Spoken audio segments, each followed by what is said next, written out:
Benvenuti di nuovo su Wikos, io sono Lumberjack e questa è Login, la serie dove vi parlo di videogiochi. Oggi vi parlerò di Borderlands e innanzitutto voglio partire dal presupposto che Borderlands è una serie molto particolare, non è detto che piaccia a tutti, soprattutto è una grandissima, enormissima citazione a Mad Max. Allora, il primo Borderlands racconta quello che è alla fine il fulcro di una spedizione. C'è un pianeta che si chiama Pandora che è lontanissimo, è a galassie di distanza dalla nostra, dove all'interno varie compagnie come la Hyperion, la Maliwan, la DAL sono andate per scavare e prendere dei materiali, ovviamente per il proprio benessere, per la propria necessità. Questo primo capitolo racconta di una cripta dove all'interno ci sono degli artefatti alieni che portano ricchezza e questi, diciamo, cacciatori di taglie o comunque dei cacciatori, degli avventurieri dovranno andarla a cercare. Quindi noi sceglieremo uno di questi personaggi che collaboreranno insieme per poi arrivare a rivelare quello che c'è all'interno della cripta dopo una svariata miriade di diverse missioni. Tenete presente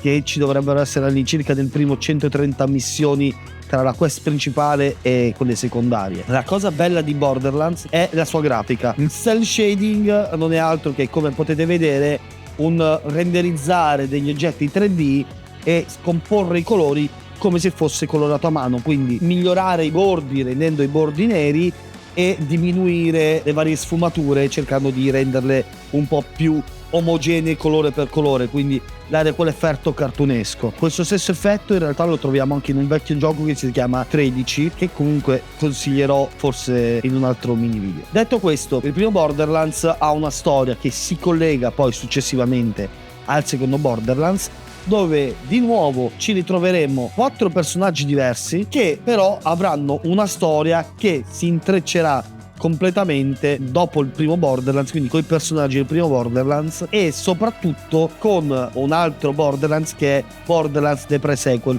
un altro gioco che è anteposto tra il primo e il secondo, ma è uscito subito dopo il 2. Quindi in Borderlands 2 ci saranno diversi anche qui personaggi che saranno importanti all'interno del gioco e incontreremo dei personaggi che sono soprattutto già visti ad esempio nel pre-sequel o nel primo, oppure in un futuro avranno un altro videogioco, ma questo ve ne parlerò dopo.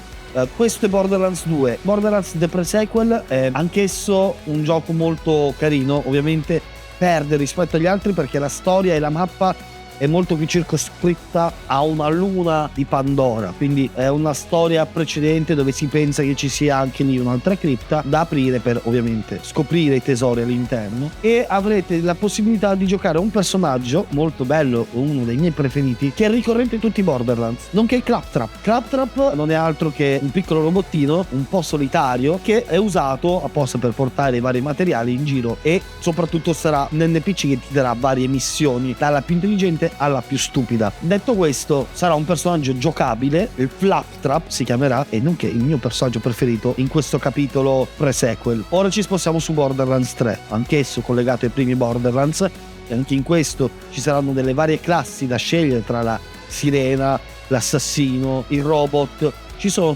tanti personaggi, sempre 4 giocabili, e anch'essi saranno intrecciati dal finale di Borderlands 2, quindi non vi posso raccontare molto nello specifico senza andare a spoilerarvi cose importanti. La cosa bella di Borderlands che voglio approfondire è la possibilità di un motore che crei ogni singola arma diversamente e casualmente, quindi per ogni gioco che giocate non avrete mai la stessa arma disponibile nei vari bottini, tranne delle armi importanti che sono collegate al gioco.